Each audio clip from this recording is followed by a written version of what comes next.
Le Zohar de ce matin, Bezrat Hashem, le Nishmat, Mordechai Shamir ben Yehudit, Machlouf Eliyahu ben Frecha.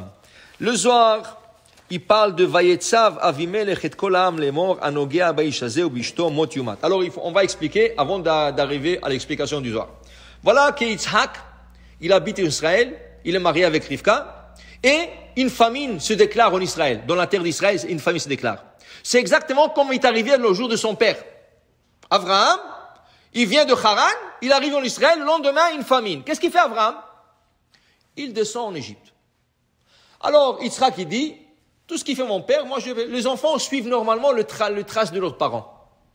Alors, qu'est-ce qu'il a dit Yitzhak? Mon père est descendu en Égypte, moi aussi je vais descendre en Égypte. Il prend sa femme Rivka, il veut aller en Égypte. Hachem l'arrête. Il dit, toi tu peux pas. Pourquoi? Toi tu es un holocauste. Tu es sacré. Tu es saint. Pourquoi? Il s'est mis le cou sur l'autel. Il se laissait faire la Hakeda. Maintenant, il y a une halakha qui dit que quand tu emmènes un animal comme sacrifice dans le Beth Amikdash, une fois que c'est rentré dans le Beth Amikdash, dans l'enceinte du temple, c'est fini, tu ne peux plus la sortir, elle est sacrée l'animal. Rien qu'en rentrant, rien qu'elle rentre dans l'enceinte du Beth Amikdash, elle est sacrée.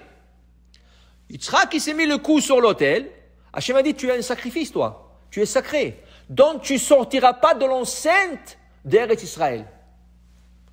Alors, où il a arrêté Hachem? Il a arrêté au sud, dans la terre de Pelishtim. Qui était le roi là-bas? Avimelech. Avimelech lui pose la question. Dis-moi, c'est ta femme ou ta sœur? Il dit, c'est ma sœur. Donc, exactement comme il est arrivé à Abraham, quand il est arrivé en Égypte, on lui a posé la question, c'est ta femme ou ta sœur? Mais là-bas, on lui a pris sa femme, Sarah. Ici, il n'a pas touché. Mais il avait l'idée de prendre. Vient Hachem, dans le rêve d'Avimelech, il lui dit, gare à toi, si tu touches à cette femme, à cet homme, tu vas mourir le jour où tu vas toucher. Il dit, Hachem, moi je suis tzaddik, moi j'ai rien fait. Fais attention. Top. Le lendemain, Avimelech, il déclare, Vayetzav Avimelech al kol ha'am lemor. Avimelech, il déclare à tout le monde, Kol hanogea baish hazeh ubishto mot yumat. Moi, je veux le tuer. Avimelech, le roi, il dit, celui qui va toucher Yitzhak et Sarah, je veux le tuer. Alors il dit, faites attention. Cet homme-là, Rivka, c'est ça, Rivka. Faites attention, ces personnes-là sont protégées. Donc, Tachazé, viens Rabbi Shimon Bar Yochai, il dit, viens. Kama orich lehu kutsha beichul harashaya. Tu penses que ce qu'il vient de faire, c'est gratuit? Hachem lui a payé sa récompense. Pendant des années, Bnei Israël ne pouvaient pas prendre possession de cette terre de Pelishtim. Pourquoi? Parce qu'il a fait ce bien avec Yitzhak et Rivka. Okay? Et aussi, il a fait du bien, selon certains commentateurs, avec Abraham et Sarah. Okay? Parce qu'il y en a qui pensent qu'Avimelech, ce n'est pas la personne. C'est un titre, comme Paro. Paro, ce n'est pas une personne. Paro, c'est un titre de roi de l'Égypte, le pharaon. Et l'Avimelech, il dit, tous les rois de Pelishtim s'appelaient Avimelech. Mais il y en a qui pensent le même Avimelech au temps d'Abraham. Il y en a qui pensent que c'était notre Avimelech. C'est seulement un titre. Mais de toute façon, Kama tivu avad, combien de bien il a fait avec le patriarche, Abraham et Yitzhak, alors, à Beginda, lo shalitu bo Israël.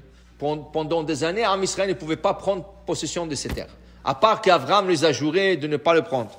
Maintenant, il dit ici, Rabbi Yehuda Amar, Rabbi Yehuda dit, Chaval alayu de Rashiaya, de Tivuta dilehon la viushalim. Mais tu penses qu'un rachat, quand tu fais du bien avec un tzaddik, il le fait au complet? Jamais au complet. Qu'est-ce qui est arrivé? Avimelech déclare, personne touche cet homme, personne touche cette femme, moi je veux le tuer. Et là, Yitzhak s'installe. Parce qu'en Israël, au Canaan, au nord, à l'est, au nord, il y avait de la famine. Alors il est resté là-bas dans la terre de Pélistin, il s'installe. Qu'est-ce qu'il fait? Il achète un champ, il commence à labourer, il commence à semer. Hachem lui envoie une beracha 100 fois plus que la normale. 100 fois plus que la normale. Hachem lui envoie une beracha. Okay? Et là, il achète, la Torah dit, il achète de bétail, il achète des chameaux, il achète des esclaves. Il est devenu plus riche que le roi Avimelech. Qu'est-ce qui est arrivé? Avimelech ne l'a pas admis. Il n'a pas accepté. Alors, qu'est-ce qu'il fait Avimelech? il vient avec un groupe chez Yitzhak, il lui dit, Lech mitanu, sors d'ici, tu as trop de pouvoir, il faut que tu sors d'ici. C'est l'histoire des Juifs dans toutes les générations. Les Juifs ont quitté l'Allemagne, pauvres, ils n'avaient rien, ils sont arrivés en Amérique et tout ça, ils n'avaient pas de travail, et Baruch Hashem, ils ont acheté la moitié de l'Amérique, ils ont fait de compagnies, ils ont fait... Alors qu'est-ce que les Américains disent? Vous êtes venus pour prendre le pays ici, okay? Et partout c'est comme ça. Quand les Juifs ils arrivent quelque part, toujours on veut... En Allemagne, c'était la même chose. Pourquoi les Allemands ont fait la Shoah? Parce qu'ils ont vu que les Juifs étaient chacham, les Juifs étaient partout, des mathématiciens, des physiciens, des chimistes, tout ce que tu veux. Alors à un certain point, il faut les éliminer. La solution finale, ils font le... ok? Mais sache une chose, quand tu envoies des Juifs, tu enlèves la bracha. Avimelech, il a rejeté Yitzhak, toute l'économie est baissée. Qu'est-ce qu'il fait? Il n'a pas le choix que d'aller lui demander pardon.